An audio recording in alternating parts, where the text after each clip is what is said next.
தென்னாடுடைய சிவனே போற்றி. திருச்சிற்றம்பலம். என் ஆன்மீக நண்பர்களே, வாழ்க்கையில் சில நேரங்களில் நாம் கேட்போம், நான் இவ்வளவு பிரார்த்தனை செய்கிறேன், ஆனால் ஏன் என் வாழ்க்கையில் மாற்றம் இல்லை? ஏன் நான் மட்டும் இவ்வளவு சோதனை பார்க்க வேண்டும்? இறைவன் என்னை மறந்துவிட்டாரா? இப்படி மனம் தளர்ந்து நிற்கும் பக்தனுக்கு இன்று சிவபெருமான் சொல்லும் மறையருளை கேளுங்கள். பக்தனை உயர்த்தும் சிவனின் மறையருள். என் அன்பு குழந்தையே, நான் அமைதியாக இருக்கிறேன் என்பதற்காக நான் வேலை செய்யவில்லை என்று நினைக்காதே. மண் கீழே வேர் வளரும் சத்தம் கேட்காது, ஆனால் அது மரமாகும். கருவில் குழந்தை வளரும் சத்தம் கேட்காது, ஆனால் அது பிறக்கும். அதேபோல் உன் வாழ்க்கையில் நான் செய்யும் மாற்றங்கள் அமைதியாக ஆரம்பமாகிவிட்டன. நீ காணாத இடத்தில் நான் வேலை செய்கிறேன். உனக்காக ஒரு கதவு திறக்கிறேன். உனக்காக ஒரு மனிதரை சந்திக்க வைக்கிறேன். உனக்காக ஒரு தீங்கை தடுக்கிறேன். உனக்காக ஒரு தவறை தாமதப்படுத்துகிறேன். உனக்காக ஒரு நல்ல நேரத்தை சேமித்து வைத்திருக்கிறேன். நீ அறியாமல் நான் உன்னை காக்கிறேன். என் குழந்தையே, நீ இழந்த சில விஷயங்களுக்கு அழுகிறாய். ஆனால் நான் சொல்கிறேன், நீ இழந்தது எல்லாம் இழப்பு அல்ல. சிலது சுமை, சிலது ஆபத்து, சிலது தாமதம் தரும் மனிதர்கள், சிலது உன் மன அமைதியை கெடுக்கும் சூழல்கள். அவற்றை நான் அகற்றினேன். நீ வருந்தினாய், ஆனால் நான் காப்பாற்றினேன். என் பக்தனே, நான் உனக்கு எல்லாம் உடனே தரமாட்டேன். ஏனெனில் நீ கேட்டது நல்லது என்றாலும் அது வரும் நேரம் இன்னும் வராமல் இருக்கலாம். மழை விதை போட்ட உடனே வந்தால் அது அழியும். சரியான காலத்தில் வந்தால் அது வளர்க்கும். அதேபோல் நான் தரும் வரமும் நேரம் பார்த்து வரும். நீ கேட்ட வேலை நான் சிறந்த வாய்ப்பாக தருகிறேன். நீ கேட்ட உறவு நான் உண்மையானவராக தருகிறேன். நீ கேட்ட பணம் நான் நிலைத்த வருமானமாக தருகிறேன். நீ கேட்ட சந்தோஷம் நான் மனநிம்மதியுடன் தருகிறேன். அதனால் தாமதம் இருந்தாலும் மறுப்பு என்று நினைக்காதே. என் குழந்தையே, சில நேரங்களில் நான் உன்னை தனியாக விடுவேன். நீயே நடக்க கற்றுக்கொள்ள. சில நேரங்களில் நான் அமைதியாக இருப்பேன். நீ உன் உள்ளத்தை கேட்க கற்றுக்கொள்ள. சில நேரங்களில் நான் காத்திருப்பேன். நீ பொறுமையை வளர்க்க. சில நேரங்களில் நான் தடுக்கிறேன். நீ தவறான பாதைக்கு போகாமல் இருக்க. இதுவே மறையருள். நீ கேட்டதை தருவது மட்டும் அருள் அல்ல, தவறானதை தடுக்கிறதும் அருள். நீ விரும்பியதை கொடுப்பது மட்டும் அருள் அல்ல, உனக்கு ஏற்றதை தருவது பெரிய அருள். நீ ஓடும் பாதையை திறப்பது மட்டும் அருள் அல்ல, நீ விழும் பள்ளத்தை மூடுவது அதைவிட பெரிய அருள். என் பக்தனே, உன் வாழ்க்கையில் நடந்த சில தோல்விகள் நான் காப்பாற்றிய வெற்றிகள். உன் வாழ்க்கையில் நடந்த சில பிரிவுகள் நான் தவிர்த்த துன்பங்கள். உன் வாழ்க்கையில் நடந்த சில தாமதங்கள் நான் தயார் செய்த ஆசீர்வாதங்கள். இதை நீ பின்னால் தான் புரிந்து கொள்வாய். ஒரு நாள் நீ சொல்லுவாய், அந்த வேலை கிடைக்காதது நல்லதே, அந்த மனிதர் போனது நல்லதே, அந்த திட்டம் நின்றது நல்லதே, அந்த காலம் தள்ளி போனது நல்லதே, ஏனெனில் அதைவிட நல்லதை நான் தருவேன். என் குழந்தையே, நீ இன்று கதறி அழுகிறாய், ஆனால் நாளை சிரித்து நன்றி சொல்வாய். இன்று நான் ஏன் இப்படி செய்தேன் என்று கேட்கிறாய், நாளை இதற்காகத்தான் செய்தாய் என்று புரிந்து கொள்வாய். இன்று குழப்பம், நாளை விளக்கம். இன்று இருள், நாளை ஒளி. என் பக்தனே, நீ கைவிடப்பட்டவன் அல்ல, நீ தயாராக்கப்படுகிறவன். நீ தள்ளப்பட்டவன் அல்ல, நீ திசை திருப்பப்பட்டவன். நீ மறக்கப்பட்டவன் அல்ல, நீ தேர்ந்தெடுக்கப்பட்டவன். என் குழந்தையே, நான் உனக்காக வைத்திருப்பது பெரியது. அதனால்தான் சோதனையும் பெரியது. ஒரு சிறிய வீட்டிற்கு சிறிய அஸ்திவாரம் போதும், பெரிய கோபுரத்திற்கு ஆழமான அடித்தளம் தேவை. அதேபோல் உன் எதிர்காலம் பெரியது, அதனால் உன் சோதனை ஆழமானது. நான் சொல்கிறேன் கேள். இனி உன் வாழ்க்கையில் மறையருள் வெளியருளாக மாறும். காத்திருந்த வாய்ப்பு வரும், தடைப்பட்ட வேலை நகரும், மன அமைதி திரும்பும், உன் மதிப்பு உயரும், உன்னை இகழ்ந்தவர்கள் மௌனமாவார்கள். என் பக்தனே, நீ செய்ய வேண்டியது ஒன்று. பயப்படாதே, அவசரப்படாதே, ஒப்பிடாதே, நம்பிக்கை இழக்காதே. நான் செய்கிற வேலையை நேரம் வந்தால் நீயே காண்பாய். இனி தினமும் மனதில் சொல்லு, என் வாழ்க்கை வெறுமை அல்ல, என் ஈசன் வேலை செய்து கொண்டிருக்கிறார். என் தாமதம் தோல்வி அல்ல, அது தயார் காலம். என் கண்ணீர் வீணல்ல, அது அருள் வரப்போகும் அறிகுறி. என் குழந்தையே, உன்னை உயர்த்தும் நாள் நெருங்கிவிட்டது. நீ இன்று அமைதியாக இரு, நான் நாளை ஆச்சரியப்படுத்துவேன். நீ இன்று என்னை நம்பு, நான் நாளை உன்னை உயர்த்துவேன். நீ இன்று பிரார்த்தனை செய், நான் நாளை பதில் தருவேன். ஓம் நம சிவாய, ஓம் நம சிவாய, ஓம் நம சிவாய. உன் வாழ்க்கையில் சிவனின் மறையருள் வெளிப்படட்டும். உன் காத்திருப்பு பலனாகட்டும். உன் உயர்வு ஆரம்பமாகட்டும். வாழ்க்கையில் சில காயங்கள் உடலில் வராது, மனதில் வரும். அதில் மிகப்பெரிய காயம் என்ன தெரியுமா? நம்பியவர் விட்டு சென்றது. உதவுவார் என்று நினைத்தவர் திரும்பிப் போனது. நாம் இருந்தபோது மதிக்காதவர்கள், நாம் விழுந்தபோது பார்த்து சிரித்தவர்கள், நம்மை கைவிட்டவர்கள். இப்படி மனமுடைந்து நிற்கும் பக்தனுக்கு இன்று சிவபெருமான் சொல்லும் அருள் வாக்கை கேளுங்கள். உன்னை கைவிட்டவர்களுக்கு முன் சிவன் உன்னை உயர்த்தும் நேரம். என் அன்பு குழந்தையே, உன்னை யார் விட்டுச் சென்றார்கள் என்று அழாதே. யார் இருந்தார்கள் என்பதை கவனிக்காமல் யார் போனார்கள் என்பதையே எண்ணித் துன்பப்படாதே. சிலர் உன் வாழ்க்கையில் வருவது துணையாக அல்ல, பாடமாக. சிலர் வருவது நிலைக்கு அல்ல, உணர்த்த. சிலர் வருவது அன்புக்காக அல்ல, அறிவுக்காக. அதனால் போனவர்களை பிடித்து அழாதே. என் குழந்தையே, நீ யாரையோ இழந்தாய் என்று நினைக்கிறாய். ஆனால் நான் சொல்கிறேன், அவர்கள் உன்னை இழந்தார்கள். உன் உண்மையை இழந்தார்கள். உன் உன் அன்பை இழந்தார்கள். உன் நேர்மையை இழந்தார்கள். உன் நம்பிக்கையை இழந்தார்கள். உன்னை விட்டுப் போனவர்கள் எதை இழந்தார்கள் என்று பின்னால் தெரிந்து கொள்வார்கள். என் பக்தனே, நீ விழுந்தபோது கை கொடுக்காதவர்கள், நீ அழுதபோது கேட்காதவர்கள், நீ போராடிய போது சிரித்தவர்கள், இவர்களை பார்த்து மனமுடையாதே. அவர்கள் உன் வழியை பார்த்தார்கள், ஆனால் நான் உன் எதிர்காலத்தை பார்த்தேன். அவர்கள் உன் கண்ணீரை பார்த்தார்கள், ஆனால் நான் உன் வெற்றியை பார்த்தேன். என் குழந்தையே, சிலர் உன்னை குறைத்து பேசினார்கள். இவனால் முடியாது, இவன் வாழ்க்கை முடிந்தது, இவன் எழ முடியாது. அவர்கள் சொன்ன வார்த்தைகள் உன் விதியை முடிவு செய்யாது. நான் சொல்வதே முடிவு. என் பக்தனே, உன்னை தள்ளியவர்களை வெறுக்காதே. அவர்கள் தள்ளியதால்தான் நீ ஓட கற்றுக்கொண்டாய். அவர்கள் மறுத்ததால்தான் நீ உன் மதிப்பை உணர்ந்தாய். அவர்கள் கைவிட்டதால்தான் நீ என்னை பிடித்து கொண்டாய். அவர்கள் போனதால்தான் நல்லவர்கள் வர இடம் காலியானது. என் குழந்தையே, நீ அமைதியாக இருந்ததை பலர் பலவீனம் என்று நினைத்தார்கள்.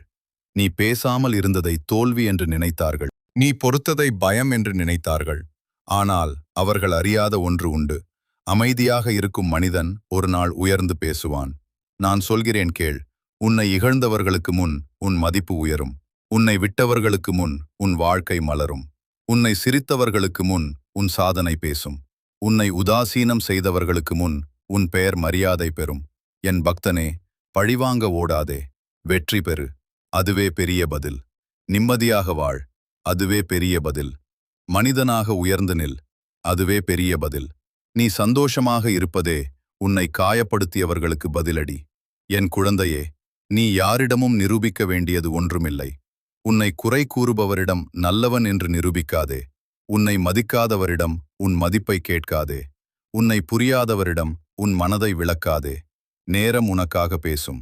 என் பக்தனே, நீ இன்று தனியாக உழைக்கிறாய், நாளை கூட்டம் பார்க்கும். நீ இன்று யாருக்கும் தெரியாமல் போராடுகிறாய், நாளை எல்லாருக்கும் தெரியும் உயர்வாய். நீ இன்று அமைதியில் விதை போடுகிறாய், நாளை மரமாக நிழல் தருவாய். என் குழந்தையே, உன் வாழ்க்கையில் நான் செய்யும் மாற்றம் நெருக்கத்தில் உள்ளது. சிறிய வாய்ப்பு வரும், அதை பிடி. சிறிய வருமானம் வரும், அதை வளர்த்துக்கொள். சிறிய மரியாதை வரும், அதை காக்கவும். சிறிய தொடக்கம்தான் பெரிய உயர்வின் விதை. நான் சொல்கிறேன் கேள். உன்னை கைவிட்டவர்கள் திரும்பி பார்க்கும் நாள் வரும். உன்னை மதிக்காதவர்கள் உன்னிடம் பேச விரும்பும் நாள் வரும். உன்னை கேலி செய்தவர்கள் உன் வெற்றியை பார்க்கும் நாள் வரும். ஆனால் அந்நாளில் நீ அகந்தையோடு இருக்காதே, அமைதியோடு இரு. ஏனெனில் உயர்த்தியது நான். என் பக்தனே, இனி மனதில் சொல்லு. என்னை யார் விட்டார்கள் என்பது முக்கியமில்லை, என்னை யார் உயர்த்துகிறார் என்பதே முக்கியம். மனிதன் கைவிட்டாலும் என் ஈசன் கைவிட மாட்டார். இன்று நான் தனியாக இருக்கலாம், நாளை நான் உயரமாக இருப்பேன். என் குழந்தையே, உன் கண்ணீர் காலம் முடிகிறது. உன் மரியாதை காலம் ஆரம்பமாகிறது. உன் துன்பம் முடிகிறது. உன் உயர்வு ஆரம்பமாகிறது. உன் இருள் குறைகிறது. உன் ஒளி உதிக்கிறது. நீ அமைதியாக இரு, நான் செய்கிறேன். நீ நம்பிக்கையோடு இரு, நான் உயர்த்துகிறேன். நீ என்னை நினைத்து நட, நான் உன்னை முன்னேற்றுகிறேன். ஓம் நம சிவாய, ஓம் நம சிவாய, ஓம் நம சிவாய, நம சிவாய. உன்னை கைவிட்டவர்களுக்கு முன் சிவன் உன்னை உயர்த்தட்டும். உன் பெயர் மரியாதை பெறட்டும். உன் வாழ்க்கை வளமாகட்டும். பகலில் சிரித்து கொண்டு நடப்போம், இரவில் மட்டும் உடைந்து அழுவோம். வீட்டில் எல்லோருக்கும் ஆறுதல் சொல்வோம், ஆனால் நம் உள்ளத்தில் புயல் வீசிக் கொண்டிருக்கும். வெளியில் நிம்மதியாக இருப்பது போல தோன்றும், ஆனால் உள்ளத்தில் 1000 கவலைகள் இருக்கும். இப்படி யாரும் அறியாத கண்ணீருடன் வாடும் பக்தனுக்கு இன்று சிவபெருமான் சொல்லும் அருள் வாக்கை கேளுங்கள். உன் கண்ணீருக்கு பதிலாக சிவன் தரும் அதிசயம். என் அன்பு குழந்தையே, நீ சிந்திய ஒவ்வொரு கண்ணீரும் வீணாகவில்லை. மனிதர்கள் பார்க்காமல் இருக்கலாம், உன் வீட்டார் புரியாமல் இருக்கலாம், உன் வலியை யாரும் மதிக்காமல் இருக்கலாம். ஆனால் நான் பார்த்தேன். நீ இரவு தூங்காமல் அழுத நேரமும் பார்த்தேன். நீ தனியாக அமர்ந்து கதறாமல் அழுததையும் பார்த்தேன். நீ பேசாமல் கண்ணீர் துடைத்த தருணத்தையும் பார்த்தேன். நான் பார்த்த கண்ணீர் ஒரு நாளும் வீணாகாது. என் குழந்தையே, கண்ணீர் 2 காரணத்திற்கே வரும். மிகுந்த வலி இருந்தால் அல்லது மிகுந்த உண்மை இருந்தால். உன் கண்ணீர் உண்மையானது, ஏனெனில் அது உள்ளத்தின் ஆழத்திலிருந்து வந்தது. அதனால்தான் அதற்கு நான் பதில் தருகிறேன். நீ அழுதாய், உறவுகளால், ஏமாற்றத்தால், பணக்கஷ்டத்தால், வேலை பிரச்சனையால், அவமானத்தால், தனிமையால், நிறைவேறாத ஆசைகளால். எல்லாம் எனக்கு தெரியும். நீ சொல்ல வேண்டியதில்லை. உன் கண்ணீர் ஏற்கனவே சொல்லிவிட்டது. என் பக்தனே, உன் கண்ணீருக்கு நான் தரும் முதல் அதிசயம் மன அமைதி. பிரச்சனை உடனே போகாமல் இருக்கலாம், ஆனால் அதை தாங்கும் மனம் வரும். பயம் உடனே போகாமல் இருக்கலாம், ஆனால் நம்பிக்கை பிறக்கும். இருள் உடனே அகலாமல் இருக்கலாம், ஆனால் ஒரு ஒளி உள்ளத்தில் ஏறும். அதுவே என் முதல் அருள். 2வது அதிசயம். மூடிய கதவு திறக்கும். நீ எத்தனை நாட்கள் காத்திருக்கிறாய்? ஒரு வேலைக்காக, ஒரு வருமானத்திற்காக, ஒரு வாய்ப்பிற்காக, ஒரு நல்ல செய்திக்காக. நேரம் நெருங்குகிறது. நீ நினைக்காத வழியில் நான் கதவை திறப்பேன். 3வது அதிசயம். உன்னை மதிக்காதவர்கள் மௌனமாவார்கள். இன்று உன்னை குறைத்து பேசுகிறார்கள், நாளை உன் உயர்வை பார்த்து அமைதியாக இருப்பார்கள். இன்று உன்னை சிரிக்கிறார்கள், நாளை உன்னிடம் பேச வருவார்கள். இன்று உன்னை உதாசீனம் செய்கிறார்கள், நாளை உன் மதிப்பை அறிந்து கொள்வார்கள். என் குழந்தையே, 4வது அதிசயம். உன் வீட்டில் நிம்மதி வரும், சண்டை குறையும், பயம் குறையும், கடன் சுமை குறையும், நல்ல செய்தி வரும், சிரிப்பு திரும்பும், நீண்ட நாட்களாக காணாத அமைதி உன் இல்லத்தில் குடியேறும். 5வது அதிசயம். உன் உள்ளம் மாறும். நீ முன்பு அழுத விஷயத்திற்கு இனி சிரிப்பாய். நீ முன்பு பயந்தத விஷயத்திற்கு இனி துணிவாக நிற்பாய். நீ முன்பு தேடிய மனிதர்களை இனி தேட மாட்டாய். நீ முன்பு உன்னை மறந்தாய், இனி உன் மதிப்பை அறிந்திருப்பாய். என் பக்தனே, கண்ணீர் வந்ததற்காக வெட்கப்படாதே. அழுதவன் பலவீனன் அல்ல, உணர்ந்த உள்ளவன். உடைந்தவன் தோல்வியன் அல்ல, மீண்டும் எழப்போகிறவன். காத்திருப்பவன் இழந்தவன் அல்ல, அருள் பெறப்போகிறவன். நான் சொல்கிறேன் கேள். உன் கண்ணீருக்கு நான் சந்தோஷமாக பதில் தருவேன். உன் காத்திருப்புக்கு நான் பலனாக பதில் தருவேன். உன் அமைதியான வேதனைக்கு நான் அதிர்ச்சி மகிழ்ச்சியாக பதில் தருவேன். என் குழந்தையே, இனி நீ செய்ய வேண்டியது ஒன்று. தினமும் அழுது கொண்டிருக்காதே, என்னை நம்பு. தினமும் பயந்து கொண்டிருக்காதே, என் நாமம் சொல். தினமும் என்ன ஆகும் என்று கேட்காதே, என் ஈசன் பார்த்து கொள்வார் என்று சொல்லு. இனி மனதில் சொல்லிக்கொள், என் கண்ணீர் வீணல்ல, அது அருளின் விதை. என் காத்திருப்பு வீணல்ல, அது ஆசீர்வாதத்தின் நேரம். என் துன்பம் நிரந்தரம் அல்ல, அது முடிவடையும் காலம். என் ஈசன் என்னோடு இருக்கிறார். என் பக்தனே, உன் வாழ்க்கையில் இப்போது மாற்றம் தொடங்குகிறது. சிறிய நல்ல செய்திகள் வரும், சிறிய சந்தோஷங்கள் வரும், சிறிய வருமானம் வரும், சிறிய முன்னேற்றம் வரும். அவற்றை அலட்சியம் செய்யாதே. அவை பெரிய அதிசயத்தின் தொடக்கம். நான் உனக்கு வாக்கு தருகிறேன். நீ இவ்வளவு அழுததால் இனி இவ்வளவு சிரிப்பாய். நீ இவ்வளவு காத்ததால் இனி இவ்வளவு பெறுவாய். நீ இவ்வளவு தாங்கியதால் இனி இவ்வளவு உயர்வாய். நீ இன்று அமைதியாக இரு, நான் வேலை செய்கிறேன். நீ இன்று என்னை நம்பு, நான் மாற்றுகிறேன். நீ இன்று பிரார்த்தனை செய், நான் பதில் தருகிறேன். ஓம் நம சிவாய, ஓம் நம சிவாய, ஓம் நம சிவாய. உன் கண்ணீருக்கு பதிலாக சிவன் அதிசயம் தரட்டும். உன் வாழ்க்கையில் ஒளி உதிக்கட்டும். உன் மனம் சந்தோஷம் பெறட்டும்.